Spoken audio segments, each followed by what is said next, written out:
अब लकारों के बाद अब हम लोग लट लकार सर्वनाम के रूप का अध्ययन करेंगे। इसमें प्रथम पुरुष, मध्यम पुरुष और उत्तम पुरुष है और इन पुरुषों के तीनों वचनों का भी प्रयोग किया गया है। अब इसी प्रकार जैसे प्रथम पुरुष के अंतर्गत शाह पुल्लिंग, शाह स्त्रीलिंग एक वचन के अंतर्गत आते हैं। तो पुल्लिंग, ते स्त्रीलिंग द्विवचन के अंतर्गत आते हैं और ते पुल्लिंग और ता स्त्रीलिंग बहुवचन के अंतर्गत आते हैं। ये हमारे प्रथम पुरुष सर्वनाम के रूप हुए। फिर मध्यम पुरुष में त्वम, युवाम, यूयम। त्वम माने तुम, युवाम माने तुम दोनों, यूयम माने तुम सब। ये हमारे मध्यम पुरुष के अंतर्गत आते हैं। उसी प्रकार उत्तम पुरुष में आता है अहम, आवाम, वयम। अहम माने मैं, आवाम माने हम दोनों और वयम माने हम सब। ये हमारे तीन पुरुष और तीनों वचन के अंतर्गत तीनों रूपों में प्रयोग किए जाते हैं।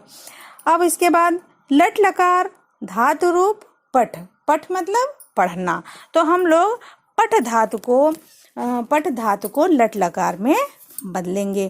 तो ये कहने का मतलब है प्रथम पुरुष के अंतर्गत जब हम पठ धातु को अति से मिलाएंगे, अर्थात पठ प्लस अति बराबर पठति, पठ प्लस अतः बराबर पठतः, पठ प्लस अन्ति बराबर पठन्ति। ये हमारे प्रथम पुरुष के अंतर्गत आते हैं। उसी प्रकार मध्यम पुरुष में जब हम पठ के साथ असि मिलाएंगे, अर्थात पठ प्लस असि पठसि, पठ प्लस अथ पठत, पठ प्लस अथ पठत। ये हमारे मध्यम पुरुष के अंतर्गत आते हैं, जैसे पठसि, पठथा, पठत। फिर उत्तम पुरुष के अंतर्गत पठ के साथ हम मिलाते हैं आमि को, तो पठ प्लस आमि तो पठामि, पठ प्लस आवह तो पठावह, पठ प्लस आमह तो पठामह। ये हमारे पठ धातु के रूप लट लकार में हैं, जिनको एक बार हम लोग फिर पढ़ते हैं कि पठति, पठतः, पठन्ति प्रथम पुरुष, पठसि, पठथा, पठत मध्यम पुरुष और पठामि, पठावह, पठामह उत्तम पुरुष होते हैं। ये भी आप लोगों को याद करना होगा। पठ धातु लट लकार के रूप तीनों पुरुषों में और तीनों वचनों में याद करने होंगे। इसी प्रकार अस माने होता है, अस माने है, तो उसका भी लट लकार में रूप चलता है। तो उसको हम कैसे कहते हैं कि प्रथम पुरुष में अस्ति, अस्ति माने है, द्विवचन में स्तः दो हैं और बहुवचन में सन्ति सब हैं। ये हमारे प्रथम पुरुष का रूप हो गया।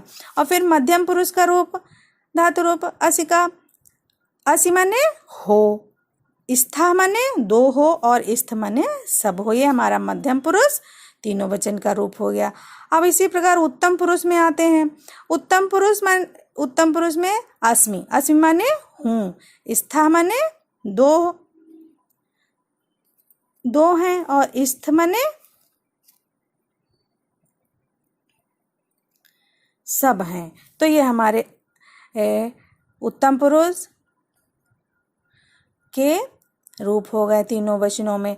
अब एक बार हम लोग फिर इसका अध्ययन करते हैं कि अस्ति, स्तः, सन्ति प्रथम पुरुष, असि, स्था, स्थ मध्यम पुरुष, अस्मि, स्व, स्म ये हमारे उत्तम पुरुष के रूप होते हैं। तो अस्ति माने है, स्तः माने दो हैं, सन्ति माने सब हैं।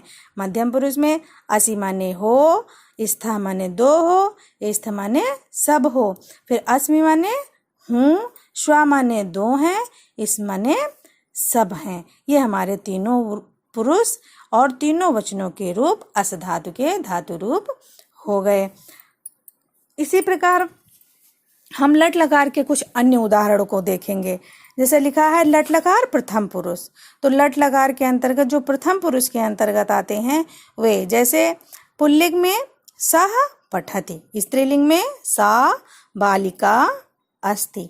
सा पठति माने वह पढ़ता है, सा बालिका अस्ति माने वह लड़की है।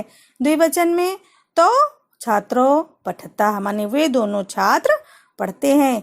ते बालिके स्तः माने वे 2 लड़कियां हैं। बहुवचन में ते छात्राः पठन्ति वे सब छात्र हैं। सा बालिका पठन्ति वे सब लड़कियां हैं। ये हमारे लट लकार प्रथम पुरुष के स्त्रीलिंग और पुल्लिंग वाले शब्द हुए। अब इसी प्रकार हम लोग लट लकार मध्यम पुरुष के अंतर्गत आते हैं।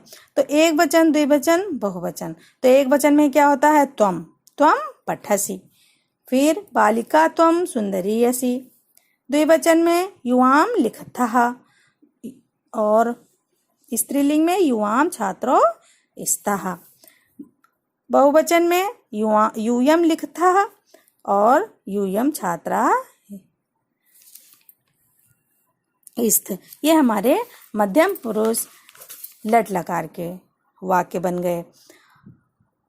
तो कहने का अर्थ है कि जब क्रिया हमारी प्रथम पुरुष लट लकार की होगी तो उसकी कर्ता भी हमारा प्रथम पुरुष लट लकार का होगा। अगर जो हमारा कर्ता द्विवचन का लट लकार का प्रथम पुरुष का है तो हमको उसकी क्रिया भी लट लकार प्रथम पुरुष द्विवचन की ही लगानी होगी। इसी प्रकार जब हम मध्यम पुरुष के अंतर्गत आते हैं तो हमें जब हम देखते हैं कि कर्ता हमारा मध्यम पुरुष का है तो हम उसकी क्रिया भी मध्यम पुरुष की ही लगाते हैं। कर्ता अगर जो एक वचन का होगा तो हम एक वचन की क्रिया लगाएंगे। कर्ता अगर तो द्विवचन का होगा तो हम द्विवचन की क्रिया लगाएंगे। और अगर जो कर्ता बहुवचन का होगा, मध्यम पुरुष का बहुवचन का कर्ता होगा तो हम मध्यम पुरुष बहुवचन की क्रिया का प्रयोग करते हैं। इसी तरह जब हम आगे देखते हैं लट लकार उत्तम पुरुष। अब जब हम उत्तम पुरुष के कर्ता का प्रयोग कर रहे हैं तो हमें उत्तम पुरुष की क्रिया का भी प्रयोग करना होगा। अब एक वचन के अंतर्गत अहम पठामि मतलब मैं पढ़ता हूँ। अहम बालिका अस्मि मतलब मैं लड़की हूँ। यहाँ पर एक वचन उत्तम पुरुष एक वचन का करता है, इसलिए हम क्रिया भी पठामि जो है वो क्रिया है वो उत्तम पुरुष एक वचन का प्रयोग किया गया है या करते हैं। फिर द्विवचन में आवाम पठावह, तो आवाम भी मध्यम पुरुष द्विवचन का है, इसलिए पठावह भी मध्यम पुरुष द्विवचन का प्रयोग किया गया है।